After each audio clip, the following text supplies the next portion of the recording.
3 rounds into the Rolling Thunder Racing Series, and we have already seen incredible super speedway, and road course races, providing us with a different winner each time.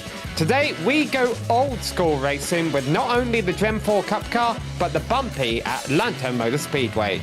Hello everyone and welcome to Atlanta for round 4 of the Rolling Thunder Racing Series. This is the Guardian Real Estate Group 198, and you're going to get to see all of the action live here on the Global SimRacing Channel. Hi everyone, I'm Samuel Ryman, and alongside me in the booth is Robert Covey.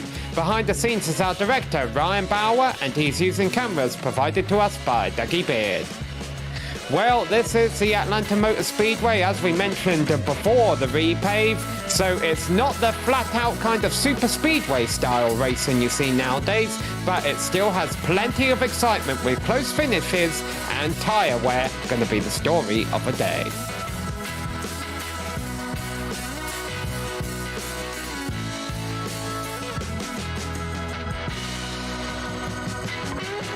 And here comes our GSRC track guide.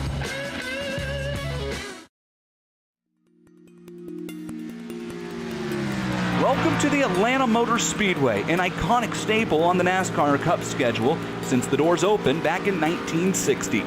Located roughly 20 miles south of downtown in the suburb of Hampton, Atlanta has forged out a spot in history, playing host to some of the most iconic moments in motorsports. Prior to its repave and reconfiguration, Atlanta looked more like modern-day Homestead. In the summer of 1997, Atlanta was reconfigured to that 1.54-mile quad oval it's currently at. After that switch, the NASCAR Xfinity Series and Truck Series also became regular yearly competitors at the track. But it's actually an IndyCar that holds the track record here. The series ran regularly at Atlanta for 4 years. The surface here has certainly worn over time, giving way to its sister track in Texas as the fastest quad oval on the NASCAR schedule. Surface here has not seen any paving since construction finished in 1997. Over the years, the track has become famous for its super close photo finishes, thanks in part to a very wide exit off of turn 4 compared to both Texas and Charlotte. It allows competitors to often exit 2 and even 3 wide with room to spare, and that outside lane can get quite a run to the checkered flag. That's our look at Atlanta Motor Speedway. Enjoy the show.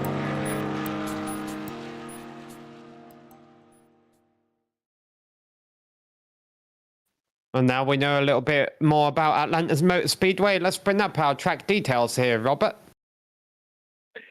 Yeah, it's going to be a rough track. Track right now is 123 degrees, I believe. Very hot track. 24-degree turns, so they're going to try and lean the cars into these turns, but these cars will not hold on tight.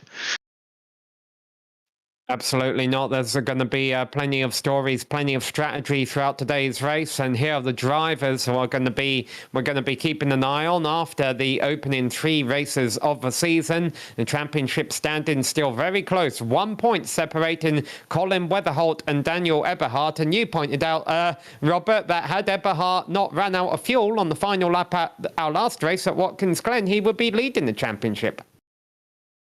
Yeah, he definitely put himself in a little bit of a hole. Daniel Eberhardt's a pretty quick driver, but Jason Main's behind him in 3rd, and Randall Nichols behind him in 4th. There's openings for everybody here. The standings change every round. Jason Morog taking number 5 with Matthew Molnar only 12 behind.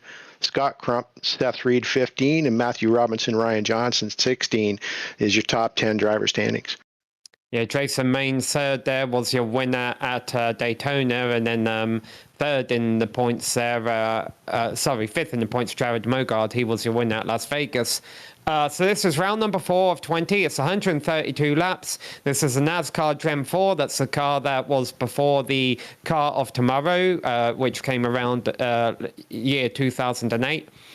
Fixed setup, no spare car, no free repairs, 3 total tyre sets. Well, actually, I think that's gone up to 4 for this race. So they have 3 sets of tyres waiting for them in the pits, and then 1 green-white checkered attempt if it comes down to that. And Robert, those tyre sets we saw at Las Vegas earlier this season, you want to make sure you save one of them for the late stages. Yeah, this track's going to eat their tires up. The cars are going to get really loose as they burn the fuel off in the car. It's going to be an option. Well, are you going to see some drivers go 4 tires and go straight through the field? Or are you going to see some drivers try and preserve and go right, left? It's going to be a strategy for sure.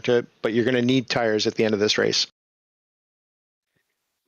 Well, this broadcast wouldn't be possible without a couple sponsors helping us out. So for all things Rolling Thunder Racing, tune in Tuesdays at 8 p.m. Eastern Time for the Burn 'Em Down podcast with Greg Dries. It's available on Greg's Twitch channel, Spotify, SiriusXM, Apple, and YouTube. And there's been plenty to talk about already so far this season. More headlines coming your way. If you've been watching any of the Rolling Thunder money races that the GSRC has been broadcast, you'll be excited to know that coming up on November 16, it's the Battle of the Teams, where the winning team takes home $1,000 in cash. These are the same cars that are racing tonight, and they'll be at Daytona, where teams of 4 drivers will enter and battle at Daytona for 85 laps. You can register online today at rollingthunderracingseries.com. Well, qualifying is currently underway here at Atlanta. We've got a couple minutes before it wraps up, and it looks like our provisional pole sitter right now is Jacob Manning in the number 9, but still got a few cars going around. Dean Gagliano on screen. Yeah, they're going to be trying to get the most out of these cars. Just the line you run will definitely enhance your lap or kill your lap. It's going to get they're going to have a lot of grip on these qualifying runs, but it's definitely a line. You want to scrub off as little speed as possible and get the best qualifying run you can. I want to correct something I said in the pre-race. It wasn't Daniel Eberhardt who ran out of fuel on the final lap. It was Colin Weatherholt who ran out of fuel on the final lap. Daniel Eberhardt, of course, was your winner at Watkins Glen. So the critical thing there is Weatherholt would have a larger points lead had he not lost those last few positions on the final lap at Watkins Glen. Riding on board Michael Larch here, coming across the line to complete his second qualifying lap at 30.9. It looks like his... Jason Main's getting very loose there, your Daytona winner. Yeah, it's not hard to overdrive these cars, even with fresh tires. And the cars are really light right now. They're in quality. They're just waiting for the tires to warm up, and it'll take 2 or 3 laps. So Scott Crump comes in with a 30.915 for provisional pole with 18 seconds left. Now they don't get to finish a lap here, do they? I do not believe. Yeah, he's done his second lap. That was his second lap, as you mentioned, the second lap being the fastest for these drivers. So he was just going around again to practice pit entry. Well, the time on qualifying has expired. We'll give you a full grid rundown in a moment, but we can tell you it will be Scott Crump and Jacob Manning who will be starting on the front row. So what we have right now is a 5-minute warm-up session, but this is where race control takes time to kind of talk to the drivers and go over pit entry and all of those things for the race, although I do see a car actually rolling out on the track right now for some last-minute testing. But tyres are going to be the story of a race here today, Robert, at last. And we have an extra set just because this old Atlanta service is notorious for eating up tyres. Well, yeah, only having 4 tire sets total, whatever they start with, and then 3 more waiting for them in the pits. You're going to need to preserve those tires, and this track will eat up that right front, depending on how you enter the corner and come through it. So yeah, tires. Now, these cars can get about 30 to 35 laps on fuel, so if you think about making this race a 3-stop race, you could take a set of tyres each one of those stops. But, of course, there can always be cautions, and as soon as a caution comes out, that could, really throw a curveball into everyone's strategy.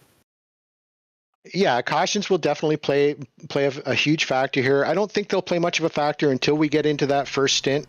Maybe a few people that are back in the pack, if a caution comes, near the end of the first stint. They may pit early. But yeah, strategy here is going to be key.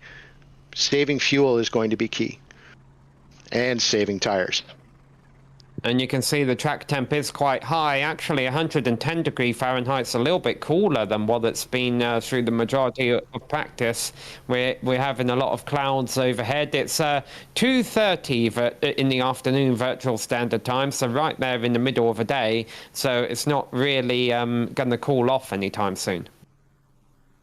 No, if anything, I think you're going to see the track get a lot hotter when these guys start running around and laying down that rubber. It's going to get warm. It's going to get slick, and you're going to see a lot of drivers hanging on when they get near the end of a fuel or a tire run.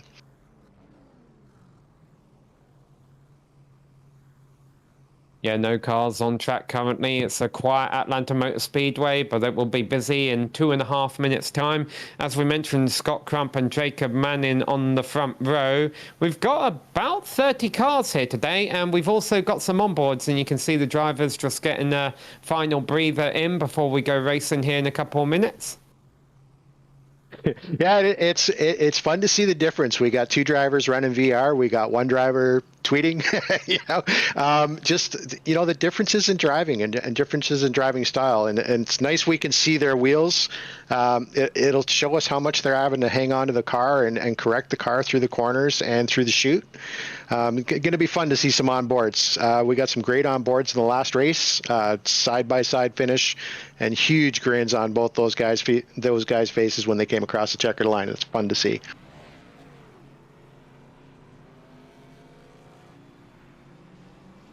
All right, we do have 1 car rolling out here on the warm-up now that race control have given their notes. Seth Reed in the 51 is pulling out onto the track. They get a couple of test laps in. Now at Las Vegas, we saw a very clean race for the most part. One exception was at the very start of a race. We saw a multi-car incident where the car starting 4th place spun its tires. And for those of you new to this series, they do the old style restarts here, where all the lead lap cars restart up high and all the lap down cars restart down low. If you're on the tail end of a lead lap, you may not necessarily get a wave around. You may be the first driver behind the pace car as you go back to green.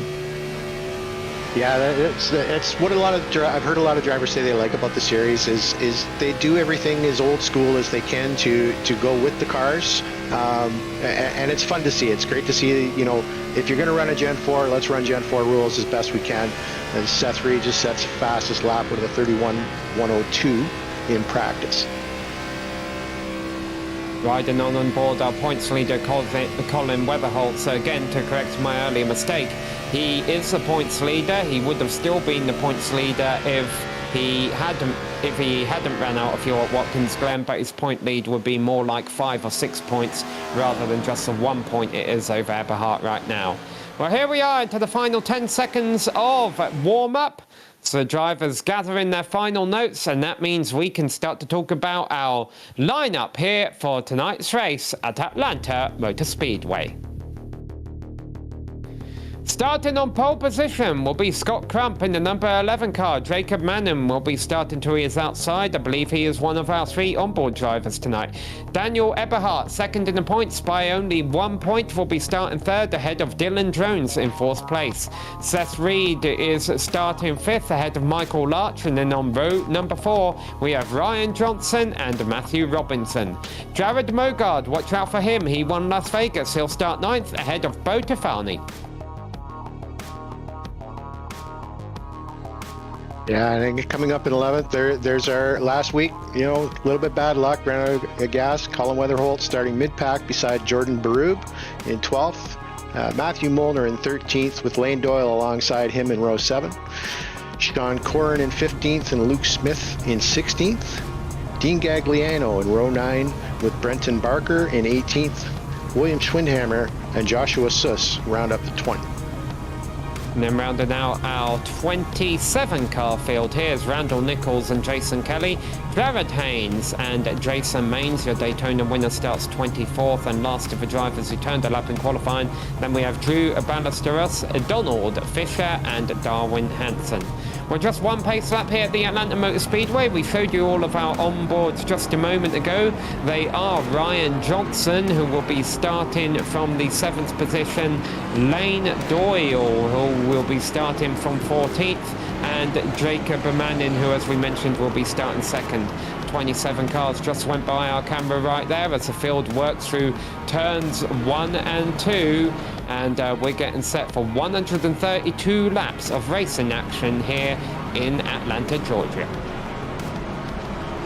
Yeah, looking forward to a really exciting race. These guys have put on a really good show so far. Looking for some good clean racing for the first part and see if we can have some long green flag runs. Yeah, I agree with you. I've been impressed by the quality of driving from these drivers throughout the field, as the track has cooled a tiny bit to 109 degrees Fahrenheit. Again, though, one major exception was the very start at Las Vegas, round 2. The track that's closest to this one of the races that we've been to so far, where they had a multi-car wreck right from the get-go. Hopefully, we won't see a repeat of that with Scott Crump and Jacob Manning on the front row here. Crump in the 11 on the low line, Manning in the 9 on the high line. The pace truck getting ready to pull off, takes a hard left turn, the field in control of Barney the flagman, who's about to wave a green flag for 132 laps of racing action here at Atlanta. Well, everybody off to a good start. See them really spreading out there into the first lap, 2-3 wide. Taking a little bit of risk there to start, but you know, good clean start, coming around, finish that final lap, first lap. Yeah, Crump did not get a good start at all, and they're about 3 or 4 wide around 10th place there, Manning the one with the early lead. Yeah, some drivers really, look at the drivers really trying to move themselves forward. I mean, you don't want to be mid-pack. If something happens, you want to be at the front. A lot of drivers trying to get there. Let's just hope they can hold on to it. As Jason Manning has taken the lead from Scott Crump, and Scott Crump has started falling down a little bit. He's lost 3 spots, maybe just a grip issue as we ride on the lip board here with Lane Doyle. Yeah, we only had 26 cars at the start. Donald Fisher, it looks like, might have had some kind of connection issue, so he actually missed the start. We'll see if he's able to get into it. But yeah, as you mentioned, Scott Crump just did not go at the start, and Jacob Manning's already opened a 1-second lead. Of course, the big question will be, does this hurt his tyres in the long run? But Jacob Manning has the whole track and clean air to himself, whereas these drivers second on back are racing side by side and in dirty air, and that's actually going to be killing their tyres more. Well, you can see they're trying to form a couple lines here. Dylan Jones just can't carry the speed down on the inside of that corner. You got to run Atlanta. You got to really kind of run mid-corner. You don't want to bring right down to the bottom. The car's just not going to turn, or it's going to turn a lot more than you want it to. So I think everybody just being a little cautious right now. You know, he's okay to give up that lead as Crump moves back up into 3rd. By the way, the lap times that these drivers are running right now are low 31, so keep an eye on that. We'll keep you updated here as they're working lap number 4 over how much tyre fall off will occur during the run. That will definitely alter how the strategies unfold. We've got another challenge for 2nd place for Scott Crump, coming back from his poor start from pole, working on the outside of Michael Larch. Yeah, probably just, you know, needed to heat those tires up a little bit. Now they're all in the same car. They're all running a fixed setup, but some drivers like tires a little warmer than others. It takes a little, you know, they feel it a little bit more depending on their rig setup. Maybe he was just waiting for tires to come up to temp so he can make a run. We've got a lot of side-by-side racing throughout the pack, a whole field being covered by 7 seconds right now, with Joshua Tuss running at the back in 26th place. Again, though, could that be a strategic call? He's a little bit of a ways off the back of the pack. Could he be saving his tyres for something later in the run? Early days here, and you can see even with these new drivers, even with these newer tyres, all these drivers having to fight the steering wheel even in the early laps here. Yeah, the rear of these cars, you know, these are old school cars. There's not a lot of downforce on the rear end of these cars, so, you know, it's a lot of throttle work, a lot of steering work. You see him get a little squirrely there on entry. Yeah, it's just, you know, you just got to hold on to it, maybe sit back, just let your, you know, conserve tires, maybe save some fuel, maybe go a little bit longer than everybody else and move yourself up the field when we get into that first pit stop range. And even though it looked like Manning was absolutely running away with us in the early stages, the Crump is only half a second behind him, and his lap time actually was a couple of tenths faster than Manning that time around. So, like you say, maybe Crump was taking a bit of better care of his tyres in the early stages here, and might be able to eat into Manning's lead. Manning is one of the 3 drivers that we have a camera for here today. Yeah, and you can see him. He's just, you know, a little twitchy, but I mean, he's smooth. He's smooth on the wheel. He's smooth on the entry. He's not letting the car slide around a lot. He's probably not pushing too much. He is out front. He's going to burn more fuel. But, you know, car looks really stable for him. You know, Crump has got his car back, and I expect to see him make a run once he gets into a nice draft pull. Well, now we ride on board Jared Mogard, our Las Vegas winner, and don't count him out yet, even though he's running outside of a top 10 here, because that's kind of what we did in Las Vegas. So he was, I mean, I think he was having a top 10 run all night long, but when he took tyres towards the end of a race and had fresher tyres at the end than everyone else and passed everyone to win it, that caught us all by surprise. Here's Ryan Johnson running the low line, one of our other camera drivers here today, running just inside the top 10. He's dropped a bit. He's lost a couple places since the start of the race, but I'm sure he's okay with that. You know, again, looks like he's pretty smooth on the wheel. He's not fighting the car, and you know, we saw this at Daytona, and as you said, we saw it at Atlanta. Drivers are pretty good at being calm and patient until we get down to those last 25 laps. And then, you know, the elbows are out and they're done playing around. Like I said, I think first lap here, everybody's just gonna try and settle in and see what they've got for a car. Well, we almost had an incident coming off of turn 2 there. That's Matthew Molnar in the 29 who kind of almost slid up into the high line, and there was almost a 3-wide scenario. Molnar had been going in the right direction. He was one of our biggest movers from 13th up to 6th, but I think he's losing 1, maybe 2 positions now, down to 7th or 8th. Again, as they all run side by side like this, and we're watching all that action from Lane Doyle here, our 3rd onboard camera, this isn't good for the tyres, and again this 3-wide scenario with Molnar in the middle down the back straight.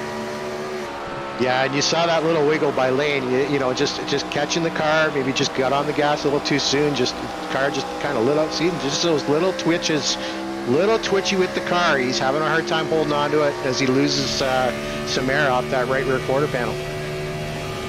Yeah, Jared Mogard was trying to fit his nose in up high there with Molnar, but then realised that was going to end in an incident. So here we go. Whoa, not a whole lot of room for Doyle there, and he actually grazes the wall a little bit. And you can see the wheel vibrating in his hands. He wants to turn away from it without spinning the car out. Gets back going again, but that's probably done a little bit of damage. Yeah, he ran that high line. He ran near the wall for that, and he got a really good run out of there. Unfortunately, he had nowhere to go with that run, and it unfortunately made him tap the wall a little bit there. Hopefully not a lot of damage, but I mean, we saw him twitching a little bit there beforehand as we ride back on board here with Colin Weatherall, who's currently sitting in 8th position. He's gained 3, so again, maybe just sitting back, relaxing, seeing what he's got for a car. They have had opportunity to practice, but I don't know how much practice they've gotten in traffic. So this may be a really good feeling out good 30 laps where everybody just wants to see what they got, see how the car handles when they get beside somebody. And like we said, pretty hot track right now. Mentioned Donald Fisher returned to the session after the race started, but he has one sideways coming out of turn 2. Anyway, I was going to say Fisher hasn't came out onto the track. Oh, and that's Matthew Molnar again. It's still a 26 car race, and Molnar's in 13th, right in the middle, and dropping back a little bit as he tries to recover. Yeah, a lot of twitching in that wheel. Maybe just trying to push the car a little bit too hard. Maybe just needs to let up a little bit and say, you know what, I'm gonna be where I'm gonna be. The important part is to have a car when it comes to the end of the race. All 26 starters still on the lead lap. You see time in there on the left-hand side of your screen, all covered by 11 seconds. So that is just about half a lap. The lap times have dropped off. They were 31. Sean Corcoran is going back in a 43.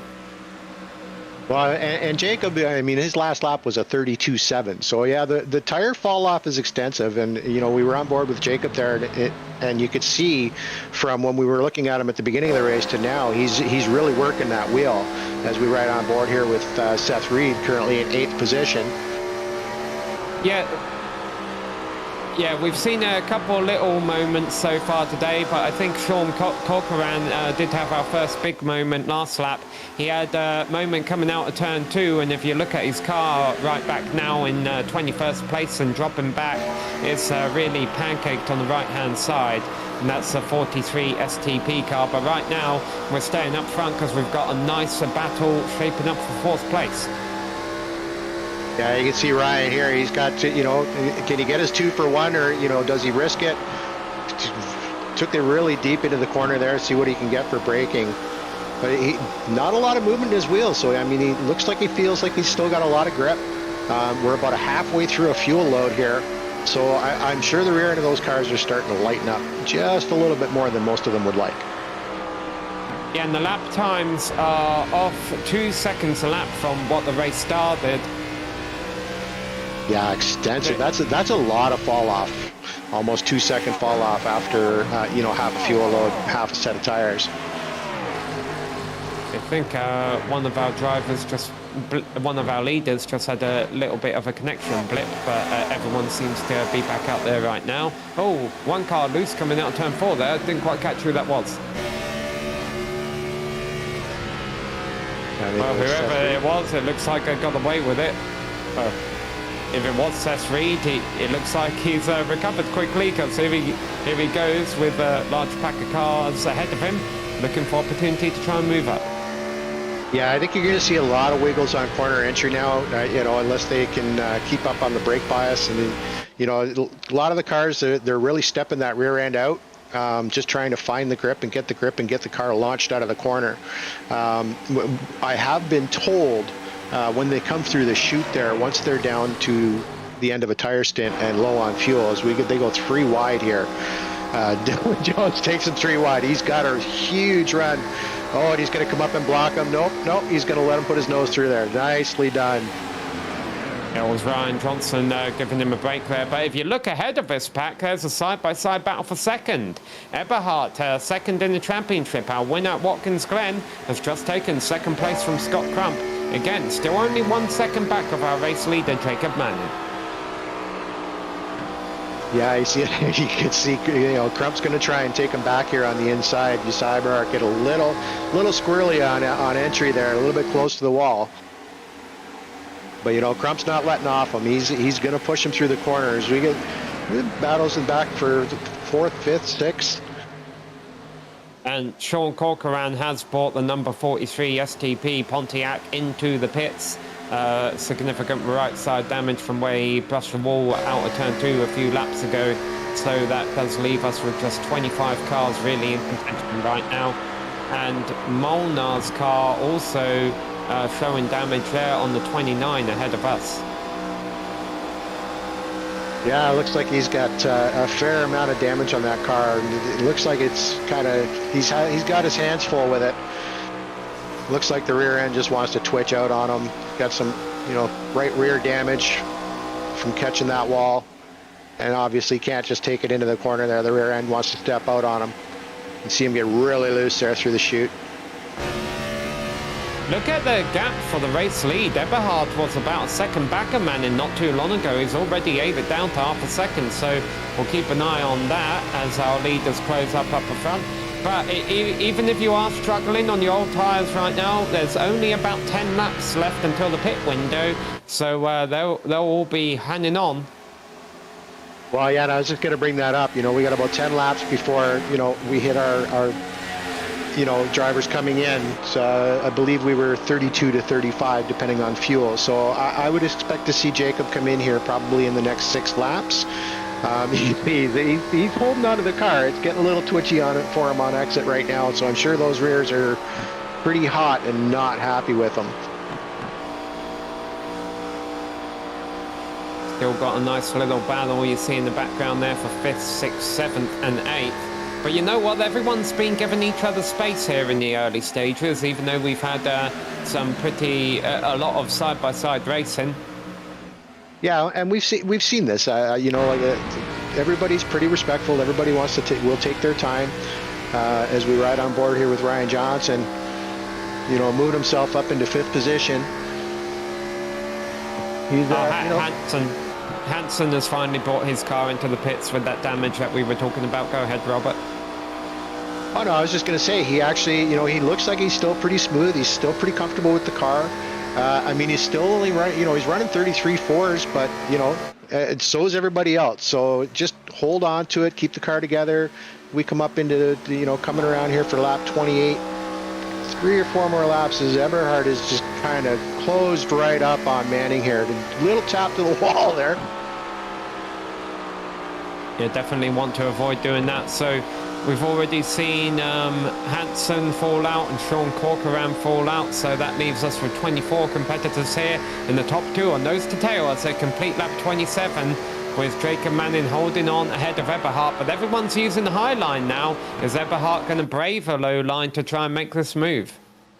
Well, and pit stops are going to be scary. I mean, these cars don't slow down on a dime. They're heavy. They're front loaded, and you know, you got to get into that pit, but you got to get in there quick without a penalty. Get new set of tires. Get that fuel tank filled. I would expect Manning's probably going to come in around lap 33, 34. Not by choice, definitely by the fact that he's been running out front and burning a lot of fuel. Yeah, and we're watching the hands of Daniel Eberhard and how much he's having to turn to the right just to keep his car pointing straight. And remember, these are the cars at the front of the field. These are the ones that are handling good. And Eberhard's handling great. He's going to try and go for the lead down here in turns 3 and 4. Yeah, I don't know if I'd want to do that right now. I mean, so close to pit stops, unless he's going to try and get as close to him as possible and then try and undercut him on the pit stop. But no, he's going to make the move here for him right through the chute, try and get him down into turn 1. Excuse me. So still side by side as they work lap number 30 now.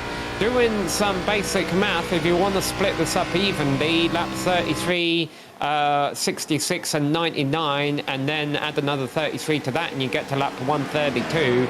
So that's how you split a 3-stopper up evenly throughout this race. Yeah, and you can see Eberhard made the move there, but I mean, I think he backed off because he realized he just doesn't have the equipment to do it right now. Maybe, you know, now he's looking at pit stops and where he is on fuel. He might have just got his warning from his spotter. So he backed out of it a little bit, gave it back to Manning. And you can see Manning here, just twitchy car.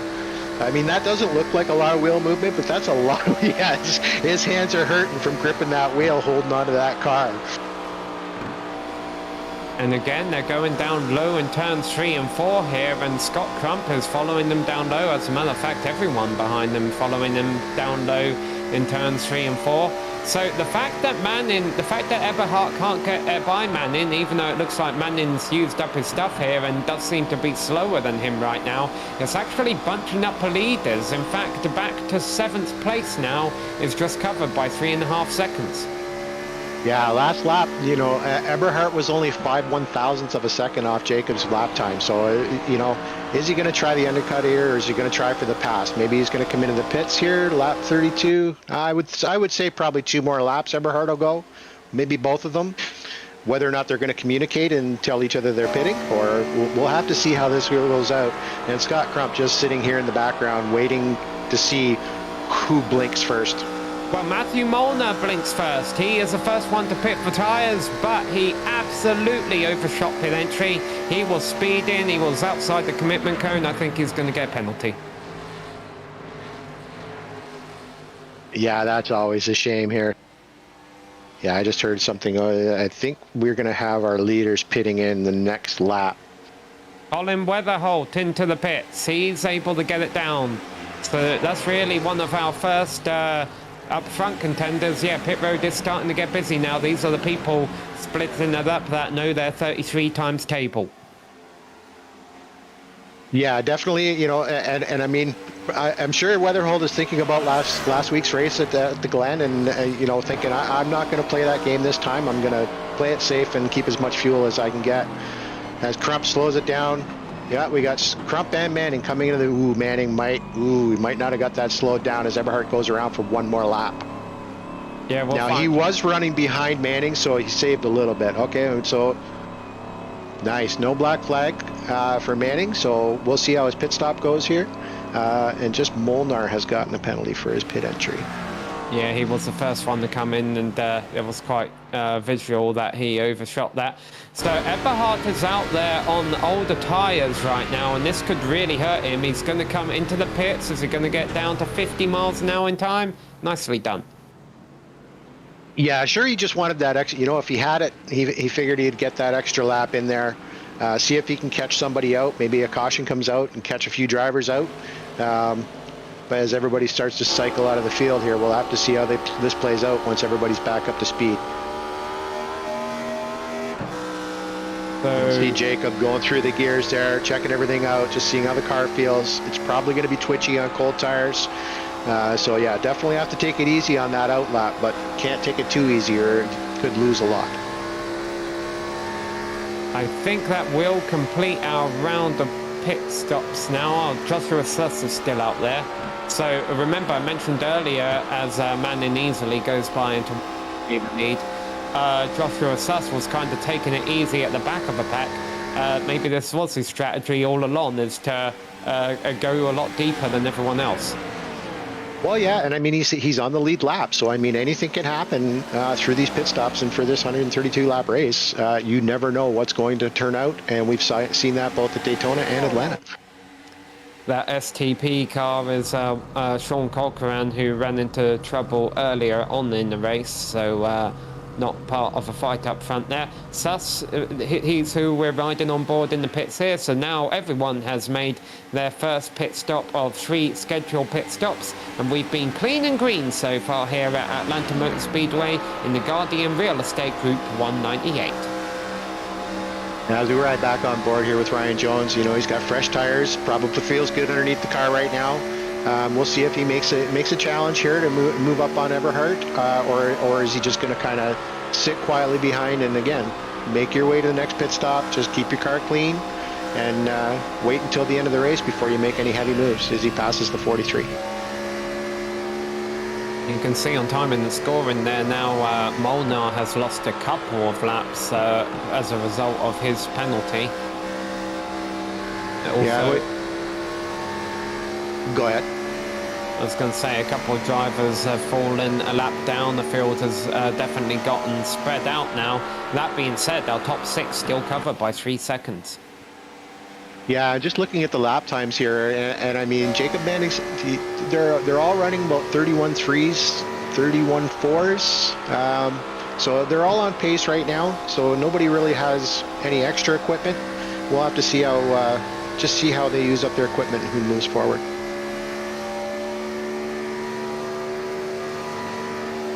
Yeah, you can see Jacob's a lot smoother here than he was when we watched him before he got in this pit. So definitely got a better car underneath him, feeling it pretty good with a 31.44. But Scott Crump, 10th of a second on that one.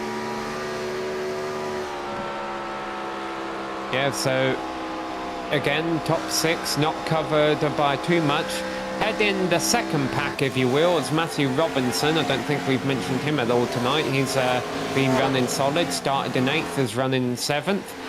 Seth Reed, there's Matthew Robinson getting some screen time. Seth Reed is the next one behind him in 8th position ahead of Michael Larch. Then you go back a couple seconds till you get to Bo Tefani. But the drivers in the top 11 all started in the top 11.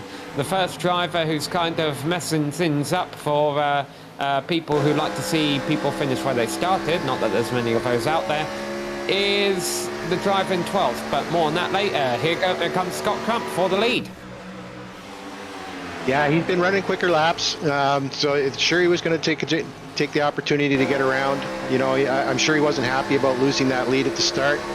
And Jacob's not going to give it up easy. He's going to fight him on it, take the outside line here, force Crump to go down on the bottom, make him slow down a little bit more than he wants. He starts to wash up. Nicely done through the corner. Now Jacob's going to have a little bit better shot out of the corner, so he can hold on to first through here. Yeah, so not able to make it happen there, but he was obviously able to run them down. Oh, now Scott Crump's going to try and see if he can look up high. Wasn't able to make it work down low. It's not going to work there, though. Jacob Manning continues to hold on to that top position. By the way, the lap times already between half a second to a second slower than what they were at the start of this run. And this is what I was just starting to talk about before we cut to this battle for the lead. Drew Ballesteros, who did not turn a lap in qualifying, he has gone up from 25th to 12th. Yeah, you know, sometimes it's an advantage, sometimes it's not, but I mean, definitely driving the car to move up 13 positions, get himself up there, you know, top 12, battling for, you know, to move forward. Is Scott Crump just sitting comfortably behind Manning here? Maybe he doesn't want to burn up his stuff. I mean, you got to remember too, if you try and make a move on a driver and it doesn't happen, you're going to heat your tires up, and if you don't back off, it could end very, very badly for you. 20 cars still on the lead lap. The other one that's gone the lap down we haven't mentioned is a 69 of Randall Nichols. And it won't be too long actually before Jacob Manning and Scott Crump start catching cars on pace. Here's Jordan Berube in 13th position, trying to work on the number 54 there of Ballesteros for 12th. Yeah, and I'm sure Ballesteros has probably, you know, used up a bit of his equipment with all that. He's been moving forward, maybe just going to settle in now and say, okay, go ahead. I've got where I need to go. One more, next pit stop, you know, move up another 10. See if he can do it. Now, some of the later pitters in that pit cycle are Luke Smith, who's in 14th, Dean Gagliano, who's in 17th, and Jason Maines in 19th. They were some of later drivers to pit in their pit cycle, so keep an eye out for them. See if that extra 2 or 3 laps fresher tyres can help them move up a couple of positions during this stint. Well, that 1 lap fresher tires is actually working for Eberhardt right now. He, you know, the top 3 are running 32.2s. He's running a 32 flat, so that extra lap he did is definitely going to help him as they come to the end of this tire run, if he can do it again.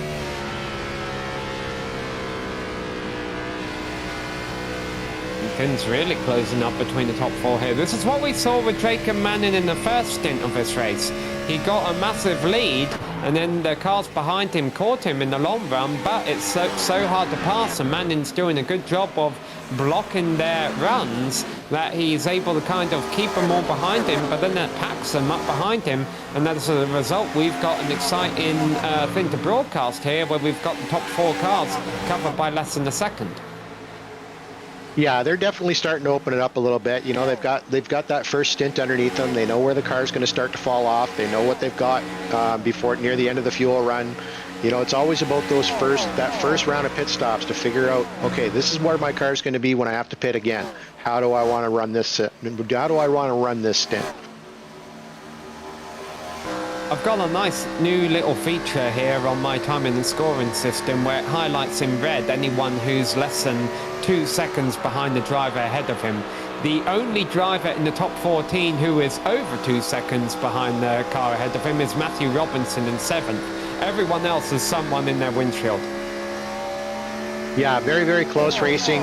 You can get these older Gen 4s, not a lot of downforce, but definitely draft dependent. Yeah, and I'll tell you what, another thing that's been impressing me here, Robert, is we're seeing drivers run multiple lanes and they're working, and there you go. Dylan Jones and Eberhardt used 2 different lanes there, and as a result, Eberhardt able to move up to 3rd position. Yeah, it just depends on how you're running your equipment. There are multiple lines at Atlanta. I mean, there are that you can run and you can maintain pace where you're not bleeding off a lot, and that's what makes it such great racing here. Is if you can hold the car on that line that exists, you know, you can really get a run out of the corner and really put the guy on the inside down a bit. As we ride on board here with Scott Crump trying to hold off Eberhardt.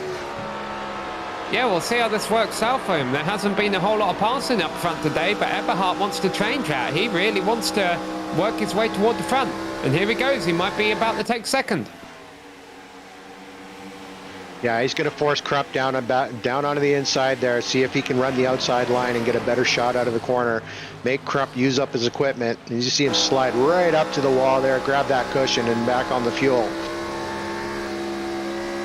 And it's a drag race down the back straight, and Eberhard moves up to second. So, in the race that hasn't seen a whole lot of passing up front, Eberhard has just passed from fourth to third, and from third to second. Now can he do what no one else has done today and pass from second to first?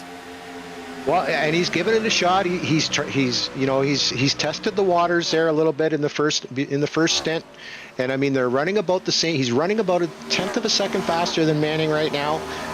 If Manning sees the line that he's running, he may shift his line and just say, no, I want to keep you back there. We got to wonder what where's Jacob's equipment.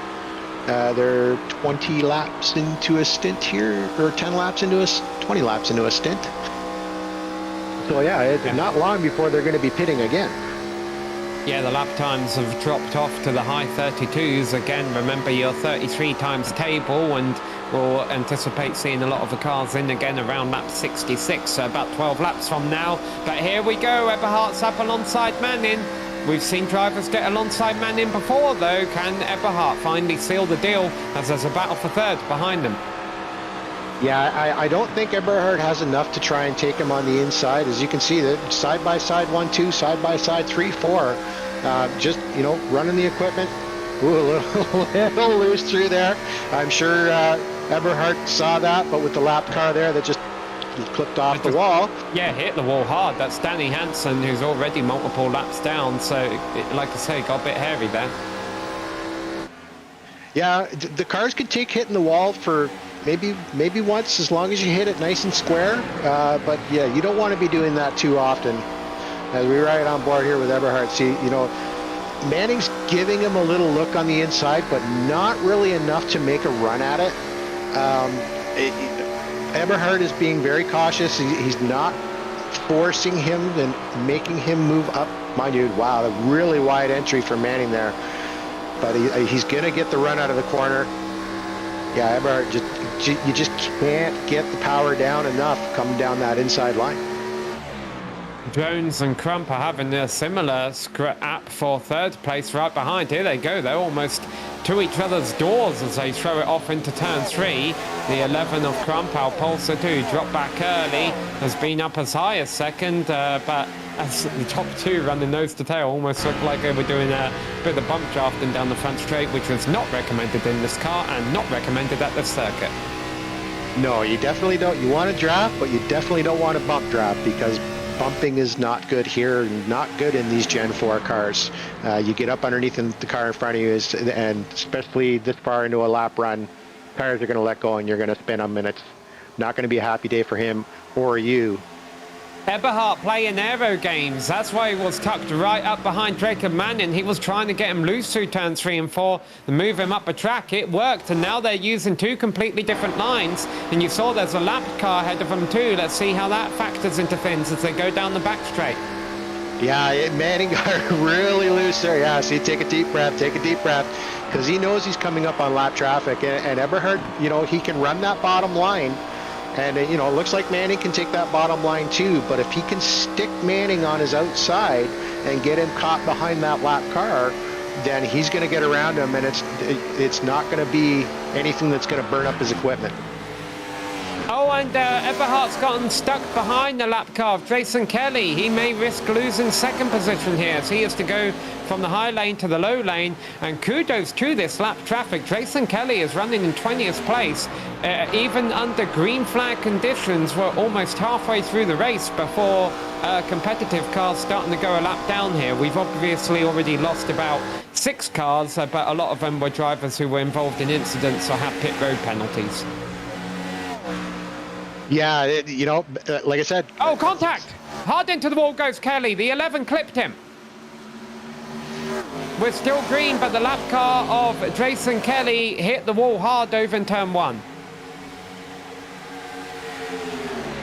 Yeah, we'll have to see how much damage whoever hit him got out of that. As Eberhard, you know, he's not giving up here. He wants that front spot. He wants that top spot from Manning, and he's trying to do everything he can here. And I think, you know, I think both of them may have burned up their equipment a little bit. Maybe they just need to, you know, settle in. But, you know, Eberhard is not one to be known for settling in. He likes to lead. He enjoys the lead, and he is going to take him. Oh, man, he got really loose out of that turn. Yeah, so we stay green, and the top four are still there within a second, but I wouldn't be surprised if Scott Crump has a little bit of damage to his right rear fender. I think he's blaming Jason Kelly for turning down the turn. Jason Kelly bounced off a wall, so he was out of control. That wasn't intentionally him hitting Scott Crump. Yeah, definitely a loose spot through there, especially if you have a car. As we got somebody who's scraping the wall. That's Manning scraping the wall? What happened there? Oh, it looks like a fair amount of damage on the right-hand side of that car. It looks like it's, yeah, he's got that crinkled up pretty good. If we can find out what happened to him there. Was that self-inflicted, or did Eberhard give him a hand? He's trying to rally back. We'll have a replay for you shortly, but let's see, because we've still got the battle for lead and the battle for third and fourth, just like we had a few laps ago, but different drivers involved in each battle. Remember, they're all doing a balancing act on their tyres now as we approach the end of this run, about 2.5 seconds a lap slower than what they were at the start of the run. Yeah, as Dylan Jones takes away the lead from Eberhard. And I mean, he was running in third place. As we get a replay here, what happened to Manning? Yeah, just got loose on entry. Just could not get the car to turn. Car did not want to turn for him. Nice save. Hopefully not a lot of damage to the car, but enough to, you know, make him take a deep breath and back out of it a little bit. As we come back, the second round of pit stops have started. Brenton Barker, who was one of the last drivers on the lead lap, I believe, he just came into the pit, so we'll see if that's able to gain him a few positions. I wouldn't be surprised if we see some of these drivers try the undercut. Let's see if anyone pits on lap 64, 65 to try and move to the front of this train. Well, and we know Eberhard is he will run his equipment to the last possible moment, so we, you know, Jones did really good. I'm sure his equipment's struggling a little bit, but, you know, he was sitting behind Eberhard and Manning, just preserving his equipment, maybe saving some fuel. So he may be able to pick up a little bit here on the entry if he follows Jones or Eberhard into the pits. I really want to keep an eye on Brenton Barker when the second round of stops cycles through, because he's pit about 2 or 3 laps earlier than everyone else. And it'll be interesting to see how much track position that gains him. Yeah, and we do know that the tires are definitely, you know, tires are what you want here, and when you've got all that grip, it feels great underneath the car, and you will push the car and you will move forward. All right, here's lap 66 then, the halfway point of our 198-mile race here today. Are any of our leaders coming into the pits yet? The answer is no. No, Manning's really struggling with the car right there right now. You could just see he's just sliding that rear end around the corners. That rear does not want to hold on for him as he tries to make a run on Crump, but the car just doesn't want to stick. I don't think he has any rear grip left. Pit road very quiet right now. Of course, the disadvantage to pitting early is you'll have older tyres comparatively to your competition for the next stint. Oh, Jacob Manning's going to try it. Here we go. Our first leader in. Is he going to hold it? Yes, he does. Really having to fight the steering wheel there, though. Yeah, he really made that as deep of an entry as he could. But yeah, you could see his equipment was, you know, his tires are just gone for him, and he wants that rear grip back. We're at lap 68, so good time to come into the pits. Tafani has come into the pits as well. Let's see if we get any of our leaders this lap around. Yeah, so after a pit, you're back out there, you're running 31s, low 31s, and everybody else is running 33.5s or higher. So definitely an advantage getting those tires on that car. Lane Doyle has pit. Seth Reed is now in. The pit road's starting to get busy. But again, it's kind of the opposite of the undercut, what we're seeing from most of the leaders here. They want to stay out as long as they can so that they have fresh tyres throughout the stint. Now again, that 77 going by there, he's going to gain a few positions throughout all of this. Yeah, I would have expected Eberhard to come in now instead of, dealing with that, dealing with Mains. But, he's going to run it. He's going to keep on going. Mains is a lap down, so, he's going to keep on going. He's going to keep running his equipment and take as much of a lead as he can. 3 wide. So if Eberhard wants to think about coming in the pits, he's got to let them by because the 77 has new tyres, so blasts by him. And like I say, Eberhard and Crump still out here. Now Eberhard finally comes in, and Crump is coming in too. Got himself down to speed. Yep, Crump follow right in behind him. No black flags. Everybody got in clean. Mogard, our Las Vegas winners into the pits. Pretty much everyone coming in now. Yeah, lap 71, full sail tires and fuel for everybody to get to, one more stop. Now the question is, who's got tires left? I mean, I think everybody will have one set left for the end of the race. Yeah, I imagine everyone's taking tyres on these 2 scheduled pit stops. But like you say, if a caution comes out at around lap 90 or so, what do you do then? Yeah, pretty, straight lines pit stop for everybody. Everybody about 14.4, 14.8, 14.8 seconds, couple down to the 14.2, 14.3. So tires and fuel. So Manning's moved his lead out to 4 seconds here right now after the pit cycle. So I'm sure he's just gonna, he may want to try and move it out more, or he may want to try and take care of his equipment a little bit and save a little bit of fuel to come for the end of the next stint. Yeah, well, the disadvantage here, I mean, I think everyone can make it on fuel. They've all planned their fuel strategy ahead, but the disadvantage here is he has 2 laps older tyres and Jones and Johnson and Eberhard and all them behind him. So let's see if that hurts him in the long run. But again, we've seen throughout the race that even when Manning's been the slowest car up front, it's been hard for anyone to pass him. Yeah, definitely. He's got his hands underneath the car. He knows what it can mostly do and what it can't.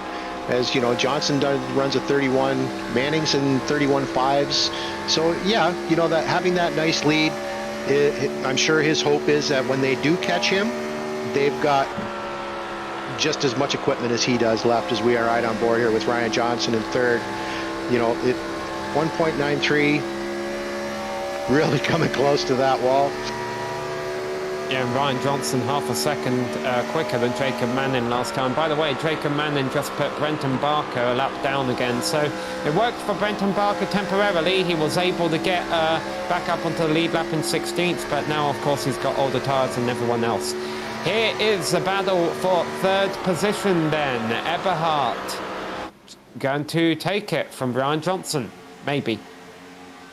Yeah, I think Ryan knows he's a little bit quicker than him just based on where they've been running. No, don't battle him. Don't fight your equipment. And like I said, they have put on some great shows here on the ovals, Daytona, Atlanta. Everybody very, very patient until those final pit stops cycle through. And then we see everybody elbows out as we ride on board here with Lane Doyle in 17th position. Just keeping the car as clean as possible, holding on to it.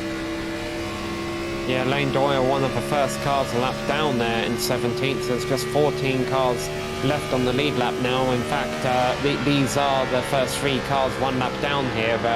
Bo Tafani ahead of him in 16th place, and then as the 77. It's getting very close here. Going to go 3 wide down the back straight. I don't think I have a lucky dog in this series, but these 3 are fighting for it. Yeah, and Lane, you saw Lane back out of it there a little bit. Just, no point in risking your equipment. We still got one more pit stop to go through. That was not Bo Tafani ahead of him. That was William Schreidenhammer. And in fact, it still is William Schreidenhammer, who is the first car 1 lap down and 15th now. They both just got by Brenton Barker, who, as we mentioned, has quite older tyres than everyone else now. Yeah, you can see the leads. You know, Jacob Manning still got about a 3.5-second lead over Dylan Jones. Eberhardt still trying to catch Jones to take over second position. So everybody's kind of spread out right now. So, we got Ballestros and Luke Smith right on Jacob Manning and Jones. 3-second difference. Yeah, oh, just listen to him getting out of the gas there. And again, about 0.4 of a second, Jones took out Jacob Manning's lead there. And now Jacob Manning, you mentioned those lap cars of well, actually, there's 4 lap cars close together that Jacob Manning's going to be catching here. So he's, you know, might be getting held up a little bit by these guys too. Yeah, well, you know, held up, maybe allow him to save a little bit of fuel. You know, maybe allow him to pull out that lead a little bit more because, you know, lap traffic everybody has to deal with it at some point. So it's just going to be who gets around this lap traffic cleaner and with the most gain. Yeah, so here we go, catching up with Dylan Jones in second, who's trying to run down Manning, and in fact took about half a second again out of him that lap. But now he's got 2 battling lap cars ahead of him of Lane Doyle and I believe that's William Schrindenhammer right behind him. And, you know, they don't have to make it easy on him. No, and I mean, if they're battling for position, you can see it just got into the wall there a little bit. If they're battling for position, you know, you can't really say to them, hey, can you 2 back off your battle? You know, you just got to be patient and wait until they finish it out and then work your way around them. As, you know, Manning's got to still maintain a 2-second lead over Jones, but it's closing. Jared Haynes was running around 20th, the last car 1 lap down, and he just came in for a stop that I think's unscheduled. So Manning relaxing a little bit right now, but he knows the pressure's coming. Yeah, I'm sure right now he's, you know, he's not really looking in his rearview mirror, but I'm sure he's glancing at everyone once in a while, looking at his relatives, seeing, you know, what kind of closing rate do they have on him. And again, it's all going to depend on what kind of equipment they have when they do catch it. Yeah, the relative on iRacing, for people who might not have played it before watching this broadcast, the F3 screen, which I admittedly look at more than I probably should. Normally drivers have it in the bottom right corner of their screen, tells them how close everyone is behind them, and he'll be able to see that Dylan Jones has ate that gap down from what was about 4 seconds to 1.5 seconds. Yeah, and you know what? Sometimes you just want to turn that off because it can really affect, you know, how you drive. Because you go, he's closing on me. How can I change my line? How can I do this so he stops closing? And it can actually affect you more than having it turned off and going solely by what your mirrors are telling you. As you see, he's closed. Manning pulled out a little bit more there. Looks like Jones just didn't get out of the corner as well. In my personal experience, I've never turned it off from safety, for safety reasons. But what I did do once is I'm like, I don't want to know what position I'm in. So I got a piece of black tape and put it on my monitor and put it over the position numbers on the F3 box. So I didn't know what position I was actually racing for. I definitely have it on ovals. I don't use it a lot on road courses because I do have my you know, my crew chief running, tells me when someone's beside me, when faster cars are closing. But on ovals, I definitely like it because you can also see pace cars when you're pitting. You can see, you know, accidents in front of you in your relative that maybe you can't see with your vision. Yeah, I think it's kind of an unwritten rule that it's a law that you have to have your F3 on while playing iRacing, but of course every now and then people turn it off or look at their other F screens. And Manning just had to roll out of the gas a big time there coming out of turn 2, and that gap is closing now. So at the rate Dylan Jones is going, and you can see it's not just Jones, it's everyone in the top 5 is really closing up on Manning here. He'll catch him within a lap, but again, we've seen it's been very hard for people to pass Jacob Manning for the lead today, but not impossible. Well, and that's the thing too. If you look at the lap times, you know, Jacob Manning's ran at 33.01, Dylan Jones ran at 33.6. So, you know, 0.5, he's closing on him. But again, you know, is he going to have the equipment to get around him when he gets there? You know, if Jacob can keep those big moments down to a minimum, I think you'll see him still be in the lead come to the next pit stops. Next pit stops, which will be coming up in about 15 laps here. And again, it's going to be a question of, do you want to pit early and kind of undercut everyone, which Jacob Manning has done to get the lead, or do you want to play Dylan Jones' strategy of stay out a bit longer? You'll be a few seconds behind, but when the checkered flag falls, you'll be in the fastest car. Yeah, huge. Sorry, just huge moment out of the corner there. Just you could see the rear end just did not want to grip. Whoa. Yeah, he's holding on to that car now. Well, it wasn't that. It was they crossed over each other, and there wasn't a whole lot of room. And here goes Dylan Jones for the lead. There's not a whole lot Manning can do. Jones is going to shut the door, and Manning's going to cross over, come back down the inside, so he is going to fight this. But these two racing cleanly, but not giving each other a whole lot of room. Hopefully they'll continue to keep it clean. Yeah, very interesting. You know, you see, and I see, you know, I think that might that whole big wiggle, and that's going to give Jones a chance. But I mean, Manning can put the car down on the bottom. He's just got to watch on his exit there that the rear end doesn't want to let loose on him. But he got a huge run out of 2 last time to be able to take the lead back from Jones. We'll see how he does out of this one. And here's Eberhardt. Jones closes the door and Manning gets in the wall, but here comes Eberhardt down low now. So Manning drops back to third. We still have a battle for the lead into turn 3. Eberhardt taking a run and goes from third to first within about 1 mile. Wow, he took it so deep into that corner. A lot of faith in the kart. Is that not? Oh, sorry. That's not Eberhardt. I saw a black car. That's Eberhardt back there. That is Jared Haynes, who made an unscheduled pit stop. So my apologies. Here's Eberhardt. So Manning still in second and has just lost time to Dylan Jones. This is Eberhardt now. Yeah, you see Manning really struggling with the car there on this stint. You know, the second time he's put it into the wall there. Doesn't look like he's got a lot of damage, but you can see he can still put the car down to the bottom of the track there. You know, block anybody getting a run on him, but he's got to watch that high line because Eberhardt has learned how to use that high line and get a really good run out of 1 and 2. Well, I made it sound like it was easy for Eberhardt to get into second place, but it's turning out not to be the case right now, and in fact he's in the wall. That's going to buy Manning some time. And this is all really good news for Dylan Jones because he's just going to continue to build up that lead in the next 7 laps or so before our final round of pit stops kick off. Yeah, he's opened up the lead almost to a full second over Manning here. And as you saw Eberhardt get into the wall, just pushing too hard, trying to keep the car as close to the wall as possible so he can get as good a run out of the corner as possible. We ride on board here with William Schwindhammer, currently running in 16th, watching the P4 battle with Eberhardt and Johnson. You know, he's just got to sit back here and watch these two. They come up on another lapped car, yeah. Yes, Johnson and Crump up here on the high side, 4th and 5th, so that's Crump going to the inside. We saw Crump have that little bit of contact with the lapped car earlier, and that's not really seemed to have slowed him down too much. I mean, granted, he's not in the lead pack right now, but he still has a lot of pace. As a matter of fact, no, these two are running about the same time as the leaders, so they're not bringing that 3-second gap down at all. Yeah, last trip around, you know, Jones and Eberhardt running 33, almost 33 flats. Jacob Manning running a 33.2. So, you know, tires are falling off. Lap times are starting to go down. Temperature, we've got a lot of cloud cover over the track here, it looks like right now too. So yeah, mostly cloudy, track down to 87. So new tires are really going to come into play here.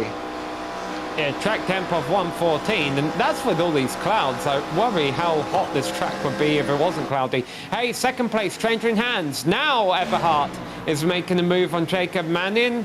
Hasn't completed the move yet. He has the inside line, he has a shorter line. Oh, and he gets touched!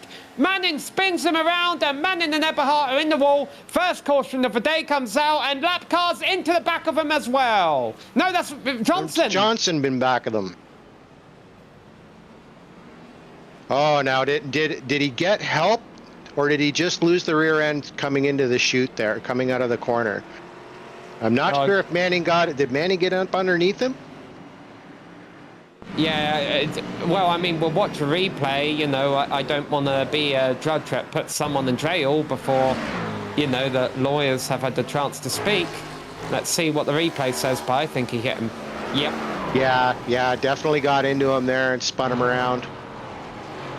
And Johnson from fourth, ban. Second, third, fourth, all in a wreck. So now with the caution out, and we are 95 laps. Yeah, who's going to try and stretch? Well, pit road is open. The leader is in. Dylan Jones is in. Scott Crump, who is in second now, is in. I think some cars might be staying out. I wouldn't be surprised if some drivers pit on the last lap of caution. Yeah, we do. Our leaders are coming. All our lead lap cars have come down the pits. You know, it looks like wholesale pit stops pretty much for everybody. Crump beat Jones. Well, we've still got some drivers staying out, but those are the 3 drivers who were involved in the wreck, so they've got to come in. But Crump, I believe, will be your leader when we go back to green flag racing, when we come back here at Atlanta Motor Speedway.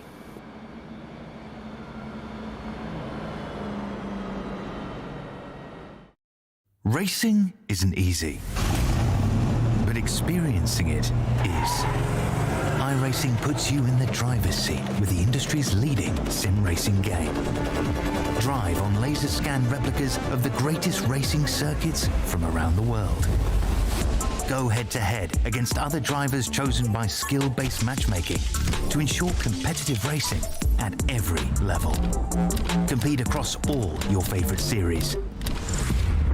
In officially licensed cars, engineered to deliver the most accurate driving experience possible.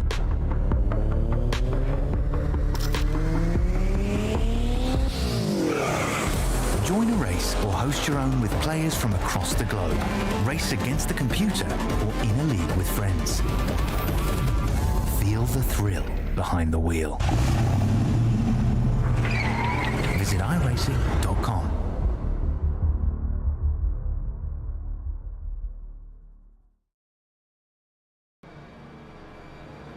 Hello and welcome back to the Guardian Real Estate Group 198 here at Atlanta Motor Speedway. This is round number 4 of a Rolling Thunder Racing Series. And this is being brought to you by Rolling Thunder Racing. For all things Rolling Thunder Racing, tune in Tuesdays at 8 p.m. Eastern for the Burn 'Em Down podcast with Greg Dryce. It's available on Greg's Twitch channel, Spotify, SiriusXM, Apple, and YouTube. And if you've been watching any of the Rolling Thunder Money races that GSRC has been broadcasting, you'll be excited to know that it's coming up on November 16. It's a battle of the teams where the winning team takes home $1,000 cash. These are the same cars that are racing tonight. They'll be at Daytona, where teams of 4 drivers will enter and battle for 85 laps. Register today at RollingThunderRacingSeries.com. Well, the lights are off on the pace car. However, we have seen caution periods get extended in this series in the past, so we'll wait and see. But if we do go back racing, it will be Scott Crump now leading them back to green with Dylan Jones behind him after a lot of our leader contenders were taken out in an incident just a few laps ago.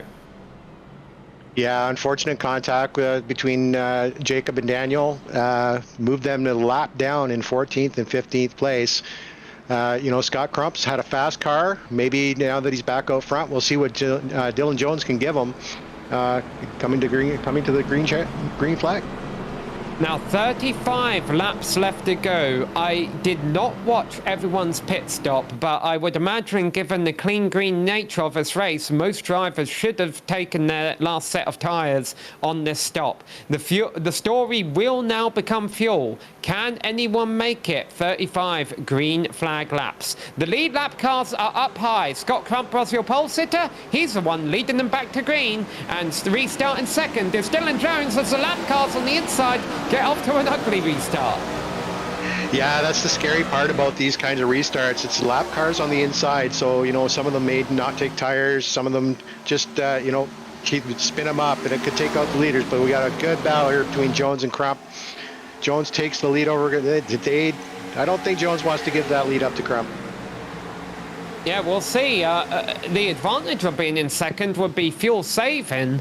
That being said, I think a lot of our pit stops today around lap 35 have been limited by tyres. There could be a chance that they might all be good on fuel, but we just haven't seen anyone go a full fuel stint yet today. And here comes Seth Reed up high, poking his nose in. He wants to take a lead up high. Well done to the number 51. Yeah, huge run taking, fresh tire, huge run on the outside line. Car able to grip up, him able to get into the throttle, let out early, get in early, and opening up a pretty quick lead there over Crump. Yeah, I'm slightly surprised by the aggressive nature of these leaders here. To me, it indicates that I mean, granted, we're only 30 laps left to go, but I thought they'd be wanting to save tyres or save fuel for the long run. Doesn't seem like that's going on with Seth Reed, though. He's just running away with it, building that lead up to over half a second.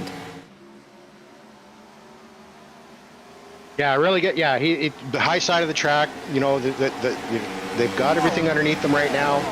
Now it's time to open things up a little bit and see what you've got, and see what everybody behind you, make them catch you. Crump's falling back a little from here, Reed. Mogard, our Vegas winner, the other 1.5 mile speedway race we've seen earlier this year, he's working his way, fighting up there for second. I almost wonder if this is just a really obvious situation of Reed saying, I'm gonna throw it all out there, and if I have to pit, I have to pit. And these guys taking it at like 95%, trying to save a little bit of fuel. Yeah, they're probably saving a little bit of fuel, but I mean, we've seen in Daytona, we've seen in Atlanta, when these guys, last pit stops are done, hopefully, that's what they're feeling. The elbows are out, there's no more playing nice. If a hole opens up, they're gonna take it, or they may even try and make that little hole for them to go through themselves. So, but Reed's, opening up on Mogart there. So Mogart's had to back off a little bit after taking that second position. Yeah, Reed continues to pull out a few tenths a lap over this pack.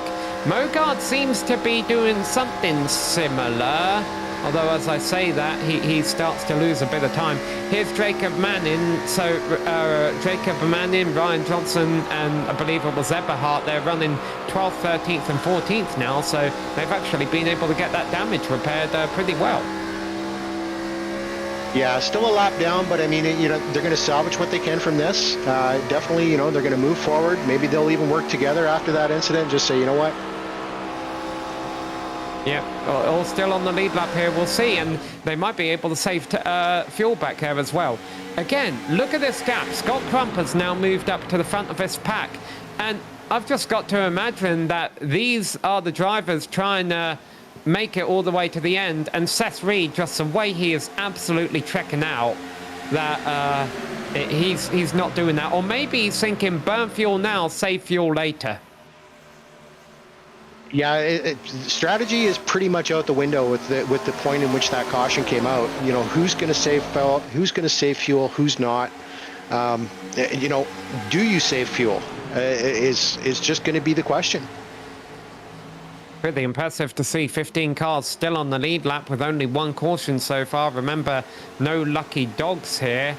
Now, Ryan Johnson and Matthew Robinson have fallen significantly behind the rest of the leaders. Ryan Johnson could be because of damage. He damaged the nose of his car pretty badly in that crash. But is Matthew Robinson maybe out there on old tyres? Could he have saved maybe a set of tyres in case we do get a late caution? Unfortunately, I can't see if he's got a set in the pits. But I mean, it's a strategy. It's an option. But you're going to lose a lot of. We've seen how much the fall off is on these tires. So I would be really curious as to maybe it's just the car itself. He's carrying a little bit of damage. Maybe tap the wall that we missed. I just went back and watched his pit stop. He did not take tyres. Matthew Robinson is gambling on another caution. if a caution comes out toward the end of a race, he's going to be in a good position. And granted, Ryan Johnson might be doing the same thing as well. Well, yeah, and if everybody has to stop for fuel, definitely advantage. If the other cars ahead of them can save fuel and they don't have to stop, it's a gamble, but it may be a gamble that works out for him come the end of the race. So Scott, got a car in the lead here, a wall here. This is Jacob Manning. It's been in the wall a couple of times today. You can see the car is still scratched up a little bit. By the way, I just took a look back at Ryan Johnson's car, and that's still pretty badly beat up. So I don't think that's a tyre deficit he's running on. I think it's an aerodynamic deficit. Back up front now, Seth Reed's 2-second lead has dropped down to 1.5 seconds. Now, has he burned off his tyres, or is this him managing the gap? Is this him saying, I'll burn fuel to build up a 2-second lead, and now I can save fuel once I'm here? Yeah, you have to see a couple laps, but I would think with, as I said, as we were saying, when that caution came out, I think they're going to have to either count on another caution or maybe even save for 1 or 2 laps, as Colin Weatherholt is now starting to move himself up the field, currently in 8th. Yeah, with all these cars ahead of him, normally you'd think that is annoying, and yes it is, it's opportunities to pass, but it's also opportunity to save fuel if that's a concern for him. He moves up into 7th place behind Smith. Yeah, it doesn't look like to me he's doing any fuel saving right now. He's trying to move that car forward. He took care of the 39 pretty quickly there. I think he's pushing for all he's got right now. And remember, Eberhardt was one of those drivers involved in that pile-up, but he's the one who seems to have gotten away the best with it. Up here now in 7th place. By the way, Manning was given an EOL penalty under the previous caution for bringing out that incident. Crump is using his clutch, so he is definitely saving fuel. So we're not making this up for you. This is a legitimate concern being felt by the drivers. Oh, there we go. Our director knows what he was doing. I thought he was zooming in on the feet of Crump's animated driver there. I don't think they would show him pushing the clutch, but sure enough, the tachometer there showing the revs dying in the turns. Dylan Jones, same thing. Yeah, definitely a way to save fuel. Scary way to save fuel, because if you dump that clutch at the wrong point, those tires are gonna, that rear end's gonna grip, and he's taking a really chance, but definitely a way to save fuel to get to the end of this race. And Seth Reed probably doing the same thing, maintaining that gap just over half a second. 19 laps to go. But nobody's committing. I mean, it looked like Seth Reed was at the start of a run, but I don't think he is now. Nobody's committing to the strategy of, hey, I'm not going to make it on fuel. Let's go and burn it all up right now and make a pit stop. Everyone seems to think they can make this if they save a bit. Yeah, and I mean, it's definitely doable from what, from the information we've received and just watching the races, that it's definitely something that's doable. They can get the next 18 laps. Are they? I think they're counting on somebody making a mistake and a caution coming out. But we'll have to see how this unfolds when we get down to 5 laps to go, where fuel's going to be very tight. Matthew Robinson now quite far a lap down, so it doesn't look like his strategy of saving a set of tyres, if that's what he was doing, is going to work. Here we see the battle for second with Crump and Jones running side by side. Again, both of them trying to save fuel, but both of them arguing about which one of them wants to be ahead while they're doing it. Yeah, they're not going to save fuel and they're not going to save tires. Really aggressive from the two of them, but maybe they feel they're not going to be able to catch Reed. Maybe they're hoping to run out of fuel, and it happened. We saw it last week at the Glen. If you try and stretch it, it can turn around and bite you. And these three all running a couple of seconds ahead of Mogard in 4th place. We saw Mogard's intelligence pay out at Las Vegas, where he used strategy the best to get him the W. He's running up there in 4th right now with a whole train of cars going back to Luke Smith in 8th place behind him. really there's no telling who's going to win this race until the final lap and the checkered flag falls on the car that has the most fuel left. Oh, Reed getting very close up to the wall there, using the clutch, but I always find it weird when people are using the clutch and trying to save fuel on the high line, because you're just using more racetrack that way. If you're going to save fuel, at least go low. No, the car does roll a little better if you're going to clutch it. He may not be going full clutch either. Just a quick. We see Scott. Who's got in the wall there? Jones. Yeah, possibly, but look at how much these two are closing up on Reed. We might be about to have a very slow 3-wide battle here. Oh yeah, they're going to take it 3 wide out of there.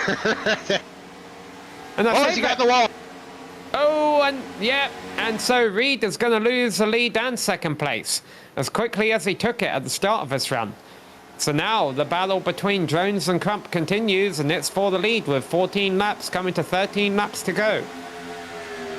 Yeah, you can see Reed had a little wiggle there, probably a little bit of damage to the car. I'm sure he's sitting back there saying that, you two keep running side by side, burn up your equipment. I'll come back at the end. But you can see, Crump got a little bit more than Jones out of that on that corner exit. And we see Mogard moving up. He's making his way up into the top 3. He's doing his best to catch Reed there. Yeah, and let's not forget about the cars behind Mogard. That includes Michael Larcher in 5th, Colin Weatherholt in 6th, Jordan Berube in 7th. Luke Smith now in 7th and Jordan Berube in 8th place. So they're even running a little bit side by side. The leaders, got a laps car in front of them to deal with too. Yeah, now as you're going to see, one of them's going to try and use that as a pick. As we see, Seth Reed close the gap onto them there. That's Dean Gagliano. That's Dean, yeah. Yep, Dean Gagliano, the laps car, about to go a lap down. He's going to stay high here. Hopefully he'll keep it off a wall. We've seen when cars have gotten quite high today, they normally end up in the marbles and hitting the wall. Seth Reed, he's got to be really careful there as he's playing with the leaders here, and it may not end well. Yeah, he's giving them enough room for now. Oh, and Seth Reed throwing it in. He wants the lead again. Has he saved enough fuel? Well, this is what he did at the start of a run, isn't it? He absolutely burnt his fuel off to build up a lead. Is he doing the same thing again? Where he's going to run it hard for a couple of laps, try and build up a lead? No, that was the lap car that was down that went blowing around the 23 car. And that's why I said he was tangling with them there. And, I mean, good on them. I think they just kind of said, you know what, you're going to battle us. We're on the lead. Go. I think they didn't want to play around with him. We're down to 10 to go here. Elbows are out. Yeah, it's the second time we've done that today. Still learning the paint schemes in this series. But, yep, Seth Reed indeed is in 3rd place, so he is still saving fuel. So yeah, here we go then. Less than 10 laps left to go. Crump and Jones continue to battle for the lead, but again, everyone only running half throttle right now, trying to make sure they've got enough run gas out of to the make corner there. He ran that wall really, really close. Got a really nice run out of the corner, but now he's got to take that low line. I don't think he's got enough grip to hang on to it down there.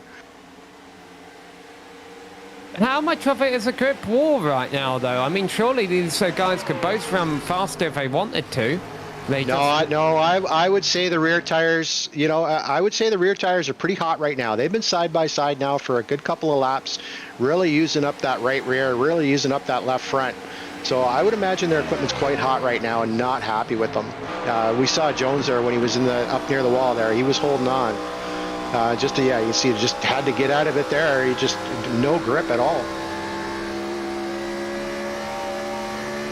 It's another lapped car on the low side that they're going by here. And there you go. And Jared he's moving. He is in P3. He wants P2. Can he do this in 7 laps? Can he catch them and go and take over the lead from Crump? And has he saved enough fuel to do it where he can afford to run flat out maybe? Yeah, he's about 3/10. Oh, caution!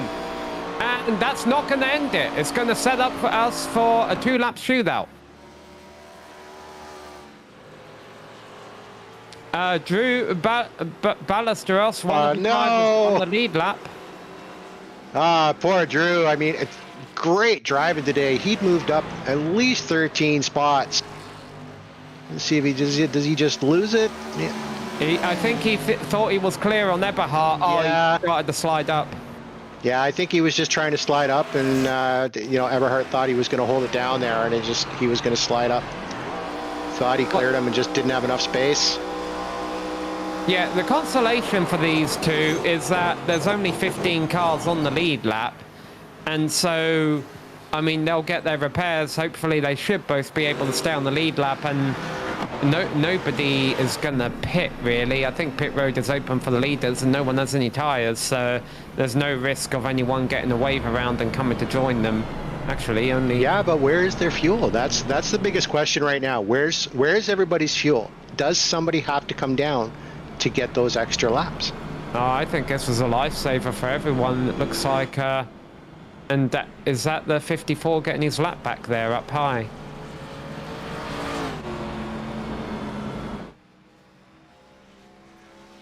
Oh, that's Matthew Robinson getting back on the lead lap. Now remember, Robinson does have a set of tyres. Is he about to come in?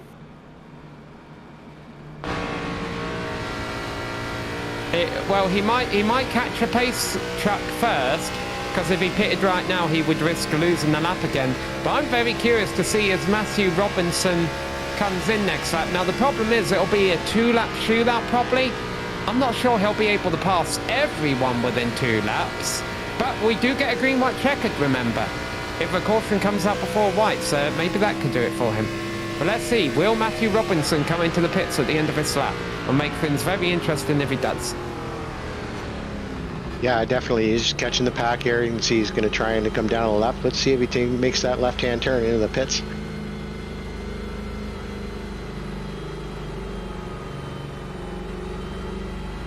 Feeling the car out a little bit there. Looks like we got a few cars going down pit lane. I think they're all lapped cars though. Oh, Matthew Robinson didn't. He didn't take a set of tyres on his previous stop. I guess somewhere along the line he burned another set. Okay, so a 2-lap shootout between Crump, Jones, and look at that, Jared Mogard. Now he's got a chance. Does he come and do a Atlanta repeat? And there's not good. Weatherholt has 1 lap fresher tyres, but yeah, otherwise they're pretty much all on the same tyre strategy here.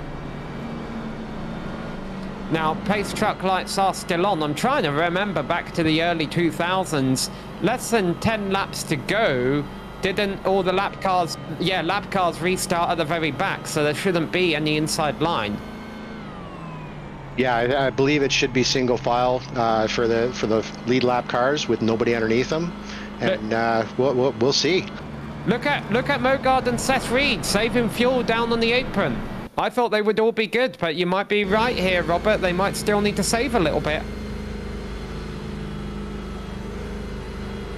Yeah, maybe just running the car in the high gear, not maybe the clutch every once in a while, just trying to save as much as they can.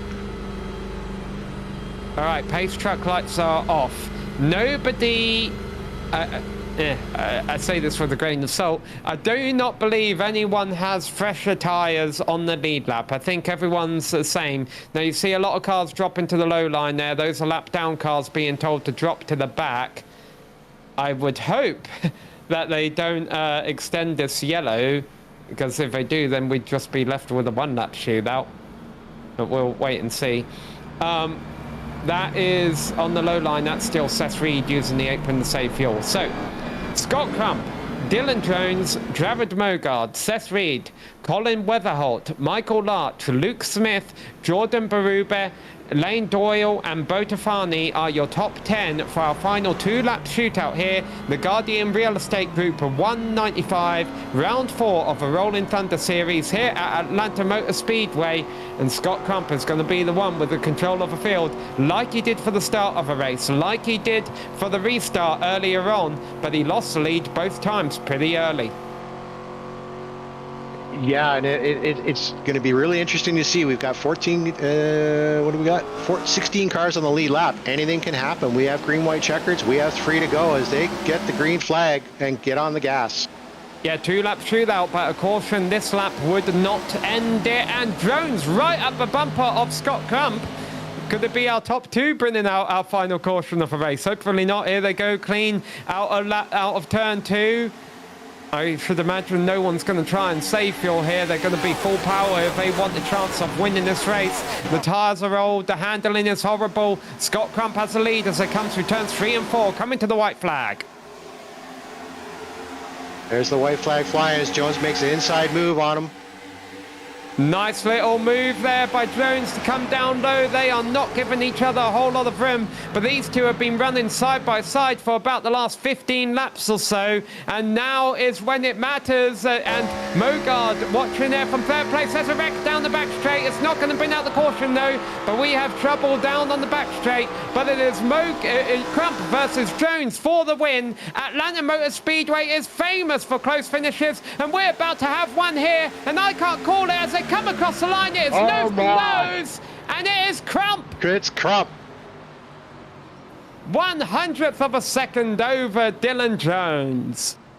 Wow, what a finish. Those two ran side by side for a good run of that stint. Great race. I think it was Michael Larch and Luke Smith who were involved in the wreck on the back straight. You'll might be able to see it from this angle. No, we're going to follow these two. So the 11 is the one that emerges victorious here. And there we go. There's the collision that went down on the apron. And thank goodness it did. It didn't involve any other vehicles. But remember, I think it was Dale Earnhardt and Bobby Labonte, or was it Kevin Harvick and Bobby Labonte, Carl Edwards and Jimmy Johnson. Photo finishes so famous here in the Gen 4 car at Atlanta Motor Speedway, and we had another one right there with that car up high with the orange logo on the hood. Scott Crump winning the race and Dylan Jones letting him know how impressed he was at the end of the finish line. Scott Crump burning it down here at Atlanta. What an exciting finish, Robert. Yeah, you could see Crump, you know, he's been on that outside line, but we will catch up with our pole sitter, we will catch up with our winner and our P2 and P3 when we come back.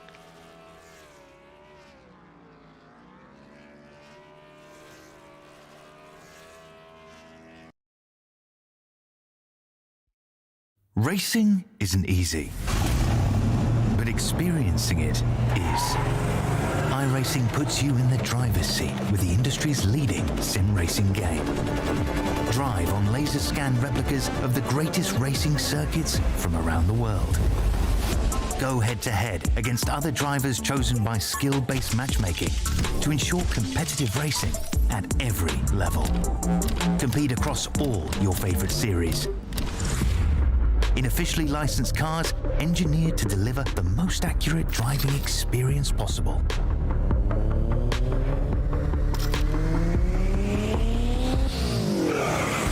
Join a race or host your own with players from across the globe. Race against the computer or in a league with friends. Feel the thrill behind the wheel. Visit iRacing.com.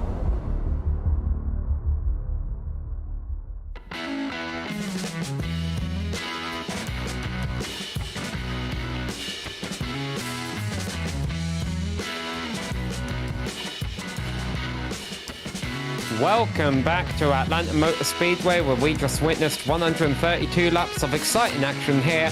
Oh, look at that. The race results here are cheating us a little bit. They say it was 11 thousandths of a second. iRacing is telling me it was 10 thousandths of a second. Whichever way you look at it, it was close between Scott Crump edging out Dylan Jones across the line. Jared Mogard wasn't too far off either. They're finishing in third place ahead of Colin Weatherholt in fourth. Jordan Berube, fifth place ahead of Bo Tafani, Lane Doyle, Seth Reed, who was fighting up front for a lot of a race. He ended up fading back to eighth. Daniel Eberhardt got ninth place despite being involved in that collision in the middle of the race. Matthew Robinson rounds out our top 10. I thought he had a set of tyres late on, but he didn't. Yeah, and Jacob Manning, involved with Eberhardt there, he brings it back in for the 11th. We got Ryan Johnson in 12th and Michael Larch in 13th, and that completes the cars on the lead lap. So we have Luke Smith in 14th, Jason D. Maines in 15th, Brenton Barker in 16th the lap, and Randall Nichols in 17th, all one lap down, with William Schwinhammer, Dean Gagliano down 2 laps, and Joshua Suss in 20th position down 3 laps. Yeah, now we get to the drivers who ran into attrition. Well, Jared Haynes made it to the end, 3 laps down, but then Drew Ballesteros, Darwin Hanson, Jason Kelly, Sean Corcoran, Matthew Molnar, and Donald Fisher, who I don't believe actually started the race. One driver who did start the race, he started the race from pole, and he finished the race in first 2, was Scott Crump. And man, Scott, how are you feeling after that one? Oh, that was pretty exciting there. Dylan was giving me a run for my money there, right there, Dan. Now, when we saw you racing side by side like that before the final caution, were you all still saving fuel? Did it matter who was ahead? No, I had enough to make it to the end. I finished with about 3 laps to the good or something like that. So we were pushing it right there on the green flag run. We were going to be cutting it close by like a lap or so. Dylan had started to go, so I decided to go, and I knew I couldn't let him by him, so I knew I had to protect the top. Now, you started this race from pole, but you fell back pretty early, but you were still in the top 5 all race long. Were you kind of just managing things throughout the race? Yeah, I was just kind of management. I think the second pit stop, I was a little slow, lost a little bit there. I tried to go an extra lap or whatever, lost a little bit of time. I started to catch back up to him, and then that caution came out to get everything back together. So that was pretty big. What was it, P2 and P3, they wrecked together. So, yeah, I think Eberhardt was the person to beat. He was fast, so. Yeah, he was one of the ones caught up in that incident you mentioned. You were looking good in the point center in this race. You were 7th in the points, just 15 points back of a points leader. So this is going to bump you up a little bit. How are you feeling heading into Richmond? Richmond's my home track. I live about 30 minutes from the track. I love the track. I think the second race this season at Vegas, where I got crashed right before the start of the race. So that's put me back in points a little bit. So I'm trying to catch back up. But yeah, hopefully, have a good run at Richmond. Chesterfield, Powhatan, Henrico? Where do you live? I live in West Point. Oh, okay. My parents live down in Chesterfield, so just getting a local there. Yep. All right. Well, it was great for you to a great win, Scott. Is this the finish we're watching here? It's kind of hard to tell. You and Dylan Jones were quite close at the line, lap after lap. We're just getting a slow-mo of a finish on our screens now. Congrats on the win. Go and celebrate it. Anyone you'd like to thank? Yeah, I guess shout out to my sponsor, Stay Tuned Sports Podcast. They cover all sports. Give them a listen. Jimbo Castellan, good friend of mine. He's been sponsoring me for a while. I guess shout out to y'all up in the booth. Y'all do a heck of a job, GSRC. Guess shout out to my team, Lake Norman Motorsports, and give a shout out to my grandfather, brother watching, whoever else is watching. Glad we can pull it off, and a heck of a run right there with Dylan. Glad we kept it clean and have a photo finish. Well, thanks for coming out tonight and putting on a great show. We'll let Scott go and celebrate his victory. And Robert, you have caught up with our second place finisher here, Dylan Jones. Hey, Dylan, great race. Very, very close between you and Scott Crump. Tell us how that last lap unfolded for you. Well, there we go. It actually went a little better than I thought. Single file restarts there, unless he spawned the tires really bad, had a pretty good advantage. Because even if he did spin 2 tires, it's not really a lot of room to go. But he had a pretty good restart. Then in 1, he got loose, and I thought, I might be able to get something here. So, but the outside was really strong on old tires. So just sent it in there and the full throttled her up down the front straightaway and was hoping to beat him. But then probably about 100 feet before the line, if you're running low down the front straightaway. Yeah, 11 hundredths of a second difference between you and him crossed the line. Now he kept you down on that inside line.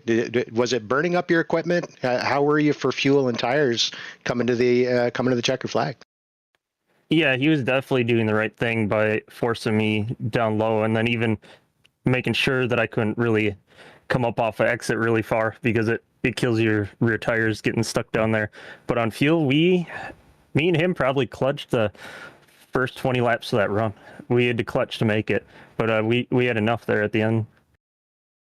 Yeah, definitely some exciting racing. It's absolutely photo finish between you and him for P2. I'm sure you would have enjoyed the P1, but anybody you would like to thank for this before we let you go?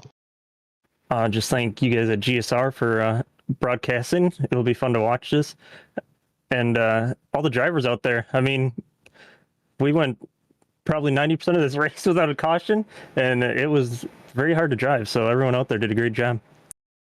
Yeah, it was. You guys made it very exciting to call. So enjoy your P2, and we will see you in Richmond. Yes, thank you. It was Kevin Harvick and Jeff Gordon, wasn't it? Kevin Harvick and Jeff Gordon who also had the photo finish here. All right, Jared Mogard, you finished 1/10 of a second back of leaders. That sounds like a big gap here. But, you know, after your win at Las Vegas, we were keeping an eye on you all night long and just came up a little bit short. Yeah. I'll take it for sure. The race did not go how I thought it would, or how I intended it to go from my point of view. I knew what line I needed to run and to save the tires, and I didn't run it. I thought maybe I could make the middle of the top work, and just couldn't do it. Finally figured it out there. The run before the very first yellow there, went back to the traditional line that I figured would be faster, and the tire percentages showed that. So I knew what I had to do there to at least be competitive, run on the bottom there, and got lucky with that yellow to kind of get caught back up, and threw a fresh set of tires on to run to the end there, and was able to hang with them there. They kind of drove away a little bit, but we were starting to run them back down, and then we got that yellow to set up the 2-lap shootout, whatever it was, and was able to hang with them. I was hoping maybe they'd get together a little bit more and have a shot. Yeah, so it sounds like you're a little disappointed you weren't able to get the win there, but third place, still a strong finish, especially coming into this race, 5th in the points. Yeah, no doubt. Like I said, it looked like we were going to finish 10th, maybe 9th, 11th, somewhere in there, and really got saved by that yellow. To come out, third place at the end of the deal is, we're going to take it for sure. Just more or less mad at myself. I knew what I needed to do the whole race, and I didn't do it from the start, and it just kind of got us behind. But the yellow saved us, so we were able to salvage it and take a top 3 finish. How are you feeling heading into Richmond next week? I don't know. We'll see how it goes. These cars are a handful. I'm sure it looked like that on the broadcast, and it definitely was behind the wheels. So, I would expect the short track to kind of be the same. Gonna have to really take it easy on entry and not buzz the tires on exit. So, should be fun. We'll see how it goes. Hopefully we're close and we can maybe get a top 5 or compete for a win. All right, well, we'll let you go celebrate your third place finish. Anyone you'd like to thank? Yeah, I just got to thank iBuyPower Computers, TDS Internet, Asus Monitors, Twitch Race Reports, Justin and everybody for putting on the lead. You guys, of course, for doing the broadcast. Hopefully the fans enjoyed it. And then lastly, just shout out to Scott on the win. Well deserved. Well done on third place as well. That was Jared Mogard, your third place finisher tonight. Well, this was the Guardian Real Estate Group 198, round number 4 of the Rolling Thunder Racing Series. And Robert, I remembered why I loved watching the Gen 4 car race at Atlanta Motor Speedway so much. Yeah, that absolutely, great show, and knowing that, even the drivers confirming these cars are a handful. You burn your equipment off. Always some great racing in Atlanta. Definitely looking forward to what they can put together in Richmond. You'll get to see that all in 1 week's time. Well, we would like to thank all of the competitors and the organisers in the Rolling Thunder Racing Series for putting today's event on and giving us a fantastic show. Thanks to the companies that provide the software and hardware that we use during our broadcasts, and there you can see those listed on your screen. Additional thanks to June Lalonde, who provides us with our wonderful music. Check out her Bandcamp for more awesome work. Thanks to the team today, Robert, Ryan and Dougie. If you'd like to find out more about GSRC, you can check us out at globalsimracingchannel.com or through our social media, and you can see those listed on your screen. Also, please check out our merchandise store at gsrc.storeenvy.com, and we have a link to that in the description below. Don't forget to subscribe to our YouTube channel as well, so you don't miss a moment here on GSRC. And our next race for this series will be the same time next Sunday night as we go to Richmond for our first short track race of the season. And our director already has B-roll stock footage pulled up, so congrats to him. We also have our upcoming races for our other series listed on those screens, so check those out and mark them down on your calendar. Or, well, stay tuned to GSRC as we're watching the number 11 of Scott Crumper celebrate right now, and yeah, that's a celebration worth watching again. But until next time, race clean, race hard, and we'll see you on the track.